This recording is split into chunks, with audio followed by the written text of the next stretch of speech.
बिस्मिल्लाहिर्रहमानिर्रहीम या अल्लाह या रहमान रहीम। फर्स्ट ऑफ ऑल अस्सलाम वालेकुम। आज हमने फर्स्ट ईयर केमिस्ट्री का चैप्टर नंबर 10 इलेक्ट्रोकेमिस्ट्री स्टडी करना है। और इसके लेक्चर 1 में हमने बेसिक इंट्रोडक्शन ऑफ इलेक्ट्रोकेमिस्ट्री जो है वो स्टडी करना है। चलिए हम अपने लेक्चर की तरफ बढ़ते हैं। तो हमारे पास वर्ड इलेक्ट्रोकेमिस्ट्री जो है वो दो लफ्जों से मिलकर बना है। एक electro, electro mean electricity, and chemistry mean chemical reaction या केमिकल चेंजेस। मतलब किसी सब्सटेंस के दौरान जो केमिकल चेंजेस आते हैं या किसी रिएक्शन के दौरान सब्सटेंस के अंदर जो केमिकल चेंजेस आते हैं वो हम केमिस्ट्री के अंदर स्टडी करते हैं। और वो केमिकल चेंजेस जो है हम किस फॉर्म में स्टडी करते हैं? In the form of flow of electron. मतलब हमने किसी भी रिएक्शन के दौरान केमिकल चेंजेस जो है वो फ्लो ऑफ इलेक्ट्रॉन की सूरत में ऑब्जर्व करते हैं। अब केमिकल चेंजेस जो है वो दो तरह के होते हैं। फॉर एग्जांपल हमारे पास ये एक सब्सटेंस है और ये मेरे पास दूसरा सब्सटेंस है, that is called to be. A एक सब्सटेंस है और बी एक सब्सटेंस है। अब ए जो है वो बी से रिएक्ट करना चाहता है तो ए क्या करेगा? इजीली इलेक्ट्रॉन जो है वो लूज कर देगा। जब कोई सब्सटेंस इजीली इलेक्ट्रॉन लूज करता है that is called to oxidation. और जब कोई सब्सटेंस इलेक्ट्रॉन गेन करता है that is called to reduction. अब ये दोनों जो है इनमें से एक एक सब्सटेंस इलेक्ट्रॉन लूज कर रहा है, दूसरा सब्सटेंस जो है वो इलेक्ट्रॉन क्या कर रहा है? गेन कर रहा है।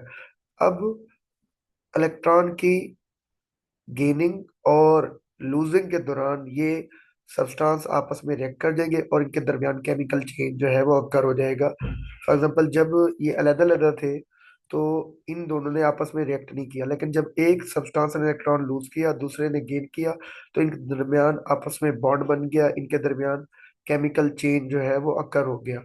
अच्छा जी, यहाँ पर ना इलेक्ट्रॉन को लूज करने के लिए और इलेक्ट्रॉन को गेन करने के लिए हमने कोई एक्सटर्नल एजेंट या एनर्जी या हीट या इलेक्ट्रिसिटी प्रोवाइड नहीं की।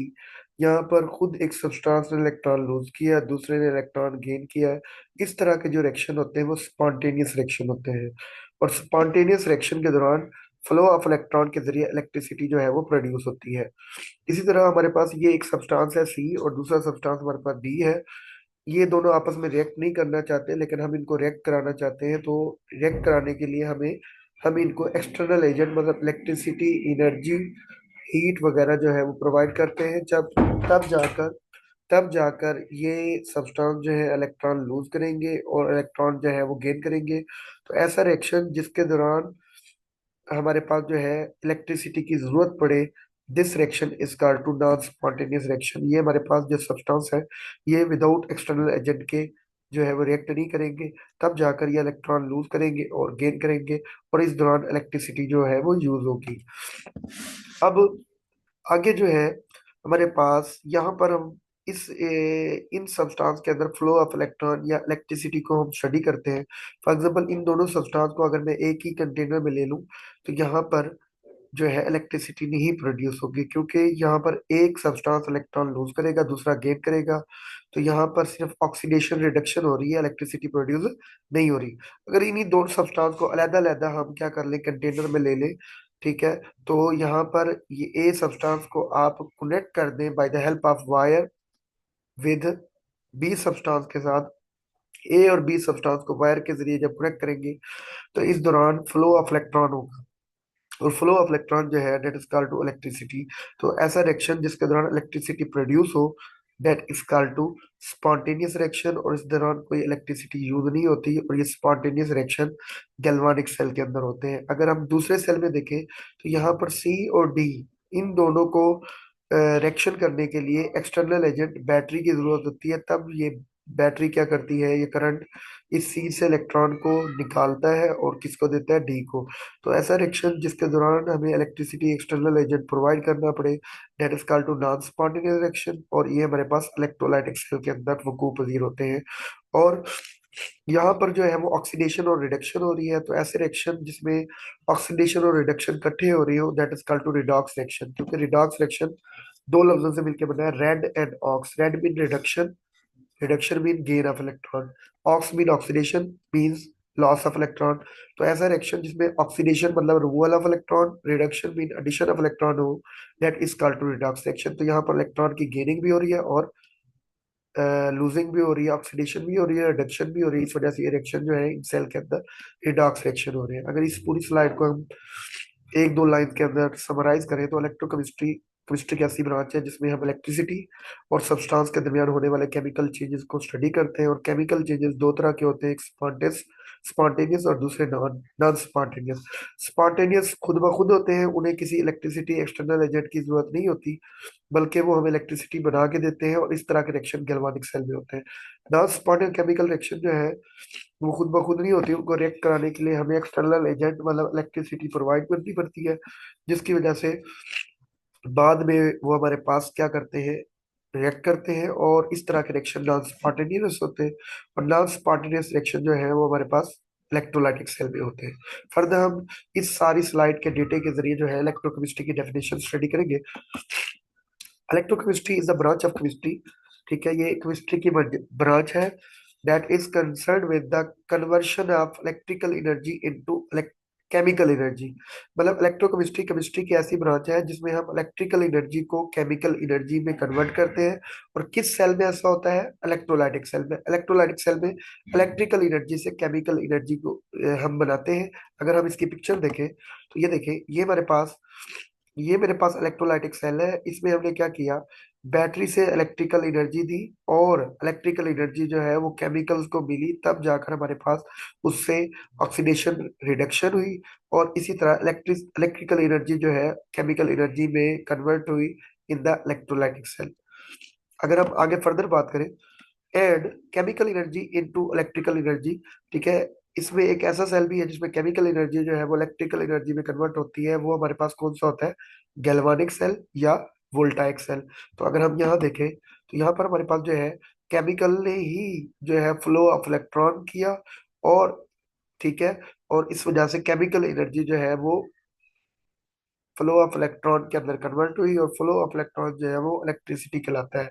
तो गैल्वानिक सेल में केमिकल एनर्जी को इलेक्ट्रिकल एनर्जी में कन्वर्ट करते हैं, और इलेक्ट्रोलाइटिक सेल में इलेक्ट्रिकल एनर्जी को गैल्वानिक सेल के अंदर कन्वर्ट करते हैं।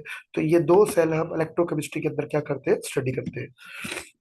उसके बाद फर्दर हमने इलेक्ट्रोलाइटिक सेल और गैल्वानिक सेल के दरमियान डिफरेंस पढ़ना है। गैल्वानिक सेल को वोल्टाइक सेल भी कहते हैं। वोल्टाइक सेल इस वजह से कहते हैं क्योंकि उसको डिस्कवर करने वाला साइंटिस्ट जो है वो वोल्टा था, और इसको हम इस वजह से वोल्टेक सेल कहते हैं। इलेक्ट्रोलाइटिक सेल में इलेक्ट्रिकल एनर्जी को हम केमिकल एनर्जी में कन्वर्ट करते हैं, और गैल्वानिक सेल में केमिकल एनर्जी को हम इलेक्ट्रिकल एनर्जी में कन्वर्ट करते हैं। अगर हम पिक्चर्स की मदद से समझें तो ये मेरे पास इलेक्ट्रोलाइटिक सेल है। इसमें मैंने इलेक्ट्रिकल एनर्जी देने के लिए यहाँ पर बैटरी लगाई हुई है, तो ये इलेक्ट्रिकल एनर्जी प्रोवाइड करेगी, और हमारे पास इलेक्ट्रिकल एनर्जी जो है यहाँ पर केमिकल एनर्जी में कन्वर्ट हो जाएगी। इसी तरह ये मेरे पास गैल्वानिक सेल है, ठीक है, इसमें हमारे पास जो है जो केमिकल एनर्जी जो है वो इलेक्ट्रिकल एनर्जी में कन्वर्ट होगी।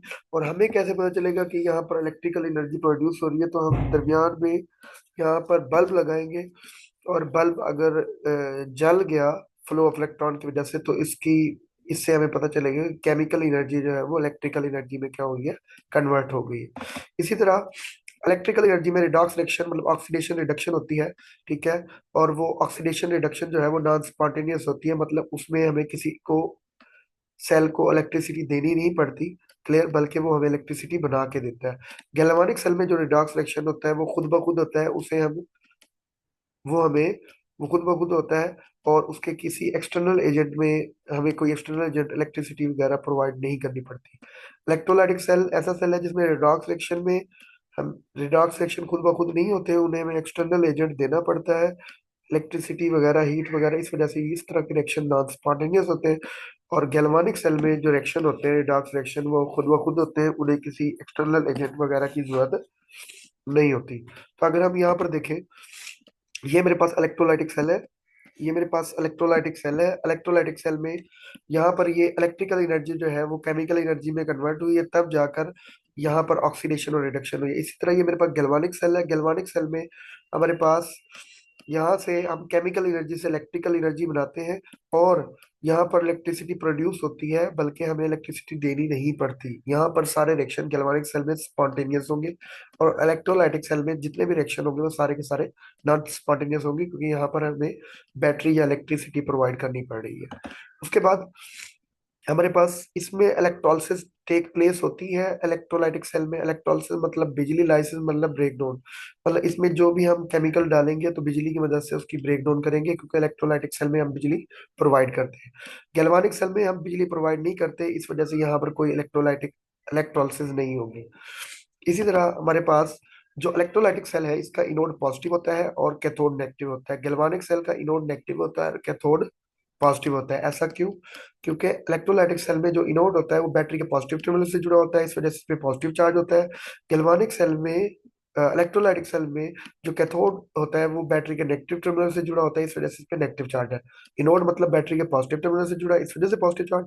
कैथोड बैटरी के नेगेटिव टर्मिनल से जुड़ा है, इस वजह से नेगेटिव चार्ज। यहाँ पर जो इनोड होता है वो नेगेटिवली चार्ज होता है और कैथोड जो है वो पॉजिटिवली चार्ज होता है, क्योंकि यहाँ पर इनोड के ऊपर जब इलेक्ट्रॉन लूज होते हैं तो उनकी तादाद बहुत ज्यादा होती है, तो इलेक्ट्रॉन की तादाद बहुत ज्यादा होने की वजह से और इलेक्ट्रॉन पे नेगेटिव चार्ज होने की वजह से इनोड पर भी नेगेटिव चार्ज हो जाता है। इसी तरह कैथोड, इनोड के मुकाबले में कैथोड के पास इलेक्ट्रॉन कम होंगे, जिसकी वजह से कैथोड पे पॉजिटिव चार्ज होगा इन द गैल्वानिक सेल।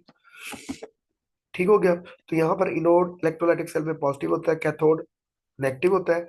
और इसी तरह गैल्वानिक सेल में इनोड नेगेटिव होगा, कैथोड पॉजिटिव होगा। इलेक्ट्रोलाइटिक सेल में इनोड पर ऑक्सीडेशन होगी। इसको याद करने का तरीका क्या है? बच्चे भूल जाते हैं कि इनोड पर और कैथोड पर कौन कौन से रिएक्शन परफॉर्म होते हैं। तो इनोड पर ऑक्सीडेशन होती है, लॉस ऑफ इलेक्ट्रॉन होता है हमेशा। और कैथोड पर रिडक्शन होती है, मतलब गेन ऑफ इलेक्ट्रॉन होता है। तो इसको याद करने की एक शॉर्ट की है, आप वर्ड दो याद कर ले, इनॉक्स एंड रेड कैट। ठीक है? इनॉक्स दो लफ्जों से मिलकर बना है, an ox. An mean anode and ox mean oxidation, मतलब इनोड पर हमेशा ऑक्सीडेशन होगी। और इसी को, इसको याद करने के लिए आपने इनॉक्स याद करना है। इसी तरह कैथोड पर रिडक्शन होती है, तो इसको याद करने के लिए आपने दो वर्ड याद करने हैं, red cat. Red mean reduction and cat mean cathode, मतलब कैथोड पर हमेशा रिडक्शन होगी। तो चाहे इलेक्ट्रोलाइटिक सेल हो चाहे गैल्वानिक सेल हो, तो इनोड पर ऑक्सीडेशन और कैथोड पर रिडक्शन होगी। और इसको याद करने की जो शॉर्ट की है वो हमारे पास एनॉक्स एंड रेड कैट है। फर्दर हमने इलेक्ट्रोलाइटिक सेल की टाइप्स पढ़नी है। इलेक्ट्रोलाइटिक सेल की यहाँ पर दो टाइप्स है, एक हमारे पास डोन सेल है और एक नेल्सन सेल है। आप यहाँ पर पिक्चर भी इनकी देख सकते हैं, ये हमारे पास डोन सेल है और ये मेरे पास नेल्सन सेल है। डोन सेल के जरिए हम इलेक्ट्रिसिटी की मदद से सोडियम मेटल प्रिपेयर करते हैं। इसी तरह हमारे पास जो नेल्सन सेल है, इसमें हम इलेक्ट्रिसिटी की मदद से हम क्या करते हैं, सोडियम हाइड्रोक्साइड कास्टिक सोडा जो है प्रिपेयर करते हैं। इसी तरह गैल्वानिक सेल की फर्दर हमारे पास टाइप्स है। हमारे पास एक तो डैनियल सेल है और उसके बाद लेड स्टोरेज बैटरीज है। और हमारे पास जो है ये गैल्वानिक सेल की टाइप है, और यहाँ पर इलेक्ट्रिसिटी देनी नहीं पड़ती बल्कि इलेक्ट्रिसिटी ये प्रोड्यूस करके देते हैं। उसके बाद इस टॉपिक के रिलेटेड कोई क्वेश्चन हो तो आप मुझसे पूछ सकते हैं। और उसके बाद मेरे चैनल को सब्सक्राइब कर दे, लाइक कर दे, कमेंट कर दे और शेयर कर दे। जज़ाकल्लाह, अस्सलाम वालेकुम।